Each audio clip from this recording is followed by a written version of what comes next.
Sometimes our deepest wounds are healed by the most unexpected friendships. In those moments when life feels too heavy and we believe we're completely alone, a silent glance or a warm paw can light up the darkest corners of our world. This is the story of a broken man and an abandoned soul whose paths crossed in Hope Valley. A story of how two lonely hearts held on to each other and slowly, silently began to breathe again. Autumn of 2023 brought a heavy stillness over Hope Valley, Colorado. The valley was painted in fire, crimson and gold leaves fluttering to the ground like memories drifting from the trees. The wind moved slow, almost as if the world was holding its breath. From a distance, the little farmhouse looked peaceful.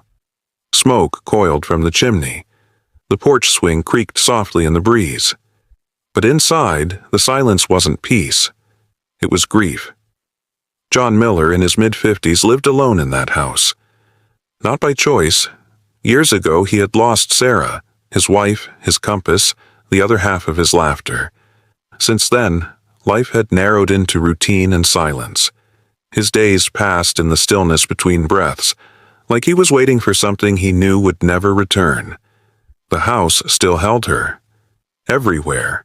Photos on the hallway dresser covered in dust but not forgotten. A folded blanket she had knit, draped over the empty armchair by the fireplace. Her favorite books still lined the bedroom shelf, untouched since the day she left. And the scent of lavender, subtle, persistent, still lingered in the bedroom like a whisper. The garden had gone wild.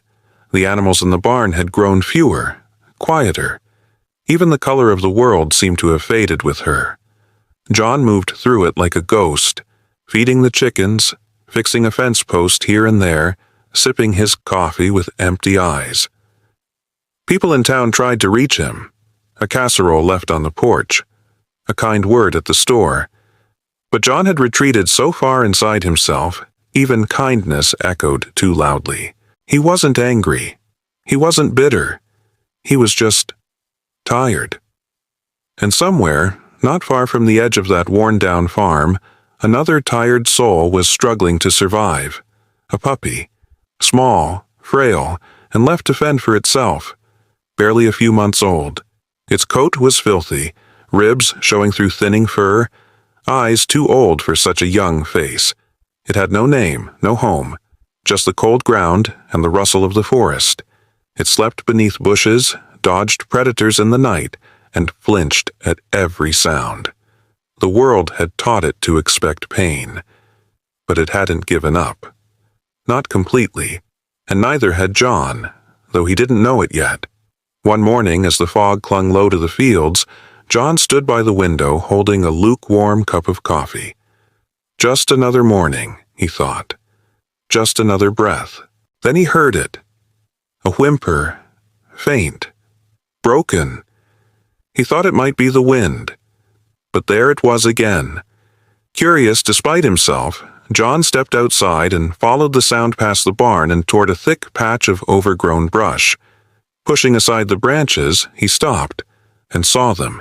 Two eyes, wide, deep, terrified. A puppy, shaking, filthy, bones pressing against its skin. But its gaze was human, and it was pleading. John knelt instinctively, slowly, carefully. Years of disuse made his joints ache, but he didn't flinch. He held out his hands, palms open. "Hey there, little one. You don't have to be afraid." The puppy took a step back, then stopped. They stared at each other, man and dog, two broken things, caught in a moment that neither of them fully understood, but both somehow recognized. And in that space, in the quiet heart of Hope Valley, something fragile began to form. Connection. John reached forward and gathered the trembling creature in his arms. It didn't resist. The warmth of that small, scared body against his chest stirred something in him, something long buried. He didn't say anything else, he just held on. And for the first time in years, something inside John Miller whispered the word he'd stopped believing in. Hope. Bringing the puppy home wasn't just an act of kindness. It was the first decision John had made in years that wasn't rooted in grief. Inside the farmhouse, the air still felt heavy, but something was different. There was movement, purpose, a reason. John set the little creature down gently and filled an old wash basin with warm water. The puppy was stiff, suspicious, its eyes darting at every sound. But John moved slowly, deliberately, never once raising his voice, never reaching too quickly. Bit by bit, dirt gave way to fur. Underneath the grime was a coat of soft, pale white. John wrapped the puppy in a towel and sat near the fireplace, letting the warmth dry them both. He whispered things. Nonsense, really, but kind nonsense. The kind Sarah used to speak to birds in the garden. When the puppy finally stopped shaking, John set out a bowl of food. The pup approached cautiously, hunger and fear battling in its tiny body. Then instinct won out. It ate like it hadn't seen food in days, which John suspected it probably hadn't. But even as it ate, its ears stayed back. Its body curled low. Every noise made it flinch. It didn't trust the world, and John couldn't blame it, because neither did he. That night the puppy slept on an old fleece blanket near the hearth, curled into a tight ball. Not quite relaxed, but no longer trembling. John didn't sleep much. He sat in the chair by the fire and watched, listened to the soft rhythm of paws twitching in dreams. For the first time in a long while, the silence in the house didn't feel hollow. It felt alive. Over the next days, the two learned each other slowly. John avoided sudden movements. He spoke in whispers. He didn't try to pet the pup unless it came close on its own. Instead, he just existed beside it, side by side, like two survivors in a shared shelter. No expectations, no demands. Eventually, the puppy began to follow him. At first, just from room to room, then out onto the porch, and one morning, down the path. That's when John gave him a name. Shadow, because for the first week, the puppy had moved like a shadow, silent, hesitant, almost invisible. But now, he was something more, a presence, a quiet companion in a house that had forgotten how to breathe. Shadow's confidence grew with every passing sunrise. His steps became bolder, his tail wagged more often. He even barked once, a small, uncertain sound, as if testing the world to see if it would bark back. John laughed, actually laughed, a full, genuine chuckle that startled them both. And with that sound, something cracked open inside him. Not in a painful way, in a healing way. Mornings became something John looked forward to. Shadow would nuzzle him awake. They'd step out into the misty dawn together, walking slow laps around the field. John with a cane. Shadow with boundless curiosity. In town, people began to notice. John's out walking again. Have you seen that little dog of his? He actually smiled at me yesterday. And he had. Not out of politeness, but because he meant it. Shadow didn't just bring warmth back into John's house. He brought him back into the world. Neighbors waved. Strangers stopped to chat. Children reached out to pet Shadow, and John didn't flinch when they spoke to him. In fact, he spoke back. Shadow had become more than a pet. He was a tether. To life, to purpose, to something worth waking up for. But hope, like life, is fragile. And one chilly morning in the barn it cracked. John had been stacking old timber. Shadow, as usual, darted between hay bales chasing a moth or maybe his own shadow. Then, a misstep, a slip, a beam too heavy for one man to lift. The wood crashed down, a sickening snap. John's cry split the air, and then, silence. Except for Shadow, he rushed to John's side, whimpering, barking, nudging his face, panic in every breath. He circled, unsure what to do, until instinct kicked in. He ran, first to the farmhouse door, barking, scratching. No one came. Then, without hesitation, he sprinted down the dirt path toward the nearest neighbor. Mrs. Henderson was tending her garden, humming to herself when she saw him. "Shadow," What on earth? He barked, hard, tugged at her apron, looked back down the path, eyes wild.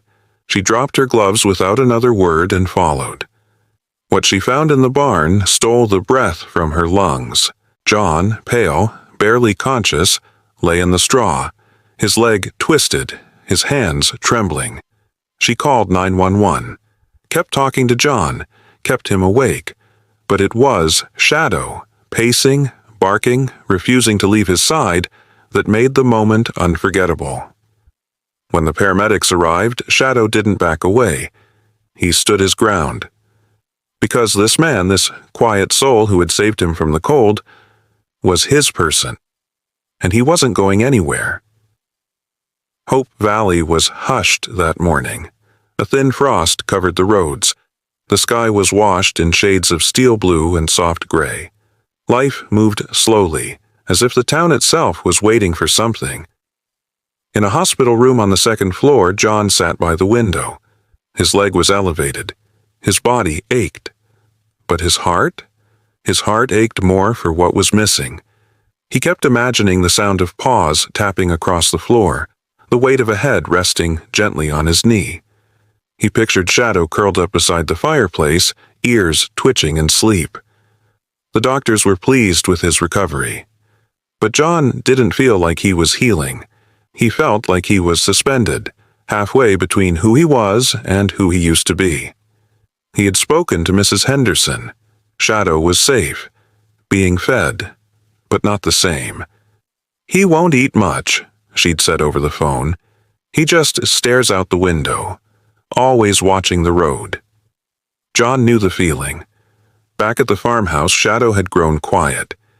He lay on the porch for hours, unmoving. At night he slept by the bed, John's side, and let out soft, hollow whimpers, as if mourning something that wasn't truly gone, just painfully far away. Days passed. Then something shifted. One morning, just after sunrise, John was sipping coffee and watching the street below when he saw it. A blur, a shape. At first it didn't register, but then his eyes widened. The coffee mug trembled in his grip. He pressed his forehead to the cold glass and whispered, "Shadow?" Outside the hospital's main doors, a scruffy dust-covered figure stood, tail low but wagging. Paws tapped anxiously against the concrete. Eyes scanned every window like a child searching a crowd. It was him. Shadow had come. John fumbled for the call button and hit it repeatedly. "Nurse, please, you have to look outside. That's my dog. That's Shadow. He found me." A nurse entered, alarmed. John pointed toward the window. And then she saw the little dog below, alone, watching, waiting. Nurse, surprised, "He walked here. That's impossible. We're miles from—" John, pleading, "Please, just let him in. Just for a minute. He needs to see I'm okay." She hesitated, then sighed softly. "Nurse, I used to have a dog. Buddy, lost him 3 winters ago. There isn't a day I don't miss him." She looked back out the window and smiled faintly. "I'll talk to the head nurse, no promises." Minutes passed like hours. John sat on the edge of his bed, fists clenched, eyes locked on the door. And then it opened, and in bounded Shadow, ears perked, tail wagging, eyes wide with joy and disbelief. John's voice cracked with emotion. "Shadow, you came, boy. You really came." Shadow rushed to the bed, placed his front paws gently on the mattress, and buried his face in John's chest. He whimpered, a sound full of relief, of release. John wrapped his arms around him, holding on like he never wanted to let go. "I missed you so much," he whispered. "You're my reason, my boy, my miracle." Tears ran freely down his face. Shadow licked them away, and for that brief moment the hospital room faded. The walls, the machines, the pain, none of it mattered. What mattered was presence. What mattered was love. Everyone who saw them, nurses, orderlies, even other patients, stood still. Because what they witnessed wasn't just a reunion, it was devotion in its purest form. It was a reminder. You don't have to speak to say everything. Later that day, when the nurses tried to gently lead Shadow out of the room, he resisted. He looked back at John, eyes full of protest. John smiled. "Just a little longer, buddy. I'll be home soon." Shadow didn't bark. He didn't whine. He just nodded, in that way only dogs can, and let himself be led away. But as he walked out the door, something in the room changed. Hope had returned, not as a concept, not as a dream, but as a heartbeat, as paws on tile, as a wagging tail. John's recovery accelerated after that visit. The doctors called it a miracle, but John knew better. It wasn't medicine, it wasn't science, it was Shadow. Because sometimes healing doesn't come from treatment. It comes from being seen, from being needed, from being loved. The snow had started to melt. Little rivulets of water trickled down the gutters. The wind carried the scent of pine and cold earth, signs that winter was loosening its grip on Hope Valley.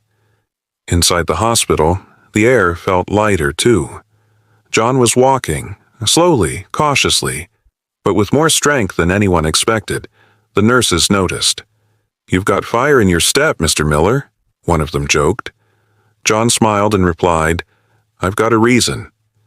Each day he looked out the window, not with dread, but with longing. Not with loneliness, but with hope. He was counting down the days, because he knew what was waiting. And then the day arrived. As the hospital doors slid open, John rolled forward in a wheelchair. He didn't even need to search.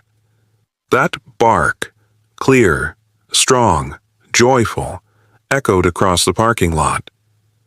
Shadow. He came racing across the pavement, paws barely touching the ground, his tail moving in huge, happy circles. His coat was a little shinier, his eyes brighter. But what hadn't changed, what never would, was the love burning in them. John opened his arms. Shadow jumped gently onto his lap, burying his face into John's chest, tail thumping like a drumbeat of reunion. "I missed you too, buddy," John whispered. "Let's go home." The ride to the farmhouse was quiet, peaceful. The trees stood like old friends welcoming them back. The fields, though bare, seemed to glow in the late afternoon light. Birds flitted past the windshield like escorts leading the way. As they pulled into the driveway, the old wind chime on the porch sang a familiar tune. The home looked the same, but to John, everything felt new. He stepped out slowly, leaning on his cane. Shadow darted ahead, sniffing every inch of the yard as if to say, "I checked it all for you. Everything's still here. The porch, the garden, the barn. It had waited for them." John climbed the steps and paused at the door. His hand trembled as he reached for the handle. Not from weakness, but from emotion. Then he stepped inside. The scent of cedar and old books wrapped around him. A faint draft passed through the living room, and then the unmistakable sound of paws on hardwood. Shadow had followed him in. He trotted past John, made a circle through the house, then returned and sat, tail wagging, at his feet. Like he was saying, "We're whole again." That night, John lit a small fire in the hearth. He warmed a bowl of soup. Shadow curled up on the rug beside him. No words were needed. The silence wasn't empty anymore. It was full of meaning, memory, and quiet joy. Later, as John lay in bed, he looked down to see Shadow curled at his feet. Just like always. He reached down, scratched gently behind Shadow's ears, and said, "You brought me back, boy." Not just here. Back to life. Shadow let out a small sigh. The contented kind dogs give when they know. Everything is as it should be. And in that stillness, John finally closed his eyes. He slept soundly, deeply, not with grief, but with peace. Because sometimes going home isn't just about returning to a place, it's about returning to yourself. And it's easier when someone waits for you at the door. The seasons passed gently in Hope Valley. Winters blanketed the hills in white. Springs brought wildflowers to the fence lines. Life, in its quiet way, carried on. And through it all, Shadow remained by John's side. His fur had gone silver around the muzzle. His pace had slowed, but his loyalty never wavered. Every morning he was there at the foot of the bed. Every evening, curled on the porch watching the sun dip behind the valley. They had grown old together, two souls bound not by words but by shared silence and unwavering presence. And then one morning, something changed. John woke as usual, but the bed felt too still. He looked down. No wagging tail, no soft breath, no warm body pressed against his feet. Panic rose in his chest. He stood, moved through the house, calling gently. "Shadow?" No answer, until he stepped out onto the porch. There, beneath the old oak tree, the one Shadow loved most, he found him. Curled in the soft grass, eyes closed. Still, there was no pain in his expression, only peace, as if Shadow had simply laid down and drifted into the kindest sleep. John sank to his knees beside him. He didn't cry, not at first. He just sat, hand resting on that soft, graying fur. The wind stirred the trees gently, and the old chimes above whispered like a lullaby. "I knew this day would come," John said softly, "but I wasn't ready." And in that moment something inside him broke and healed, all at once. The days that followed were quiet, but they weren't empty, because Shadow had left behind more than memories. He had left behind meaning. John planted lavender, Shadow's favorite scent, around the oak tree. He placed a simple stone at its base, etched with just a few words, "Here sleeps a friend, the silent hero of my heart." He didn't need more than that, because everyone in Hope Valley already knew the story. John changed, too. He began volunteering at the local animal shelter, not just giving money, but time. He'd sit with the nervous dogs, the elderly cats, the ones no one looked at twice. He'd speak softly to them, tell them about Shadow, and somehow, they understood. Soon, people stopped calling him just John. They called him the man who walked with Shadow. He wore that name with pride. Years later, when John himself grew tired, when his hair turned white and his hands trembled, he didn't fear the silence, because he had learned its language. One morning, neighbors found him on the porch, sitting peacefully in his old rocking chair, a photo of Shadow in his lap, a letter on the table beside him. It read, "He waited for me once. Now it's my turn." Hope Valley, remembered today. Children walk what's now known as the Shadow Trail, a path that winds through the valley beneath trees and past wildflowers marked with paw prints in the stone. Elders sit on benches and tell the tale of a man and his dog, not just because it's touching, but because it reminds them of something eternal. That love, real love, doesn't shout, it doesn't beg, it doesn't need to speak at all. It just stays, it shows up, and when the time is right, it brings you home. Shadow wasn't just a dog, he was a healer, a guardian, a silent hero who saved not only a man's life, but helped an entire town remember how to love. And what about you? Have you ever had a silent hero in your life? A loyal dog, a rescue cat, a friend who showed up when no one else did? Tell us in the comments. Your story matters, because sometimes your story might be the light someone else is waiting for. And if this story touched your heart, please like this video and subscribe to our channel. We share real, emotional stories that remind us of the things that truly matter. Because one story, one soul, can change everything. And remember, real heroes don't always speak, but they always stay.